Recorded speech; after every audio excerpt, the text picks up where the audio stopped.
Camera ತುಂಬ helpful. ನಮ್ಮ entire 2.5 ಎಕರೆಯಲ್ಲಿ ಯಾರು ಓಡಾಡಿದ್ರೂ ಕೂಡ ನನಗೆ ಇಂಡಿಕೇಷನ್ ಕೊಡುತ್ತೆ ಮತ್ತು ಅವ್ರ ಫೋಟೋ ನನಗೆ ಕಳಿಸುತ್ತೆ. ಸೊ ಮತ್ತು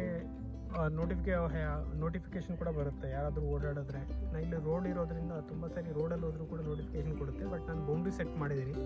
ನಮ್ಮ ಜಮೀನು ಒಳಗಡೆ ಯಾರಾದರೂ ಎಂಟರ್ ಆಗಿದ ತಕ್ಷಣ ಈ ಕ್ಯಾಮರಾ ಸಿಗ್ನಲ್ ಕೊಡೋ ಥರ, ಇಲ್ಲಾಂದರೆ ಆ ರೋಡಲ್ಲಿ ಯಾರಾದರೂ ಕೂಡ ಸಿಗ್ನಲ್ ಕೊಡ್ತಿರುತ್ತೆ. ಸೊ ನೈಟೆಲ್ಲ ಅದು ಸ್ವಲ್ಪ ಇರಿಟೇಷನ್ ಆಗುತ್ತೆ ಅಂತ ಹೇಳ್ಬಿಟ್ಟು ಬರೀ ನಮ್ಮ ಬೌಂಡ್ರಿಗೆ ಅಷ್ಟೇ ಸೆಟ್ ಮಾಡಿದ್ದೀನಿ. ಇದು ತುಂಬ ಟೆಕ್ನಾಲಜಿಕಲ್ ಅಡ್ವಾನ್ಸ್ಡು ಕ್ಯಾಮ್ರಾ. ಇದು ಡೂಲ್ ಕ್ಯಾಮ್ರಾ ಅಂತ ನೋಡಿ. ನಾನು ಇಲ್ಲಿ ಬರ್ತಾ ಇದ್ದೀನಿ ಮತ್ತು ನಾನು ಟ್ರ್ಯಾಕ್ ಮಾಡ್ತಾ ಇದ್ದೆ. ಮತ್ತು 2-in-1 ಲೈಟು ಪ್ಲಸ್ ಕ್ಯಾಮ್ರಾ. ಇದು ಸುಮಾರು ಒಂದು 15 ದಿವಸದ ಬ್ಯಾಕಪ್ ಇಟ್ಕೊಳ್ಳುತ್ತೆ. ಸೊ ಲಾಸ್ಟ್ 15 ಡೇಸ್ ಎರೇಸ್ ಆಗುತ್ತೆ ಫಸ್ಟು 15 ಡೇಸ್ ಆದಮೇಲೆ. ಸೊ ಅಷ್ಟರೊಳಗಡೆ ನಾನು ಪ್ರತಿ ದಿವಸ ಚೆಕ್ ಮಾಡ್ತಿರ್ತೀನಿ. ಏನಾದರೂ ಬೇಕಿದೆ ಅದನ್ನು ನಾನು ಡೌನ್ಲೋಡ್ ಮಾಡಿ ಇಟ್ಕೊಡ್ತೀನಿ, ಇಲ್ಲಾಂದರೆ ಬೇಡ ಅಂದರೆ ಡಿಲೀಟ್ ಮಾಡ್ತೀನಿ. ಸೊ ತುಂಬ ಒಳ್ಳೆಯದು. ಸೊ 6 ಗಂಟೆ ಆಗಿದ ತಕ್ಷಣ ಲೈಟ್ ಕೂಡ ಹೊರಗಡೆ ಅದೇ ಆನ್ ಆಗುತ್ತೆ.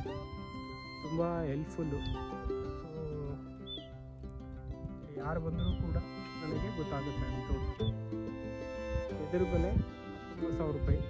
ಫೋನು ಮತ್ತು ಕಾಸ್ಟ್ ಎಲ್ಲ ಸೇರಿ 20,000 ರೂಪಾಯಿ ಕಾಸ್ಟ್ ಆಗಿದೆ ಇದಕ್ಕೆ. ಪ್ಲಸ್ಸು ಸೆನ್ಸಾರ್ಗಳನ್ನು ನನ್ನ ತೋಟದಲ್ಲಿ 7 ಸೆನ್ಸಾರ್ಗಳನ್ನು ಅಳವಡಿಸಿದ್ದೀನಿ.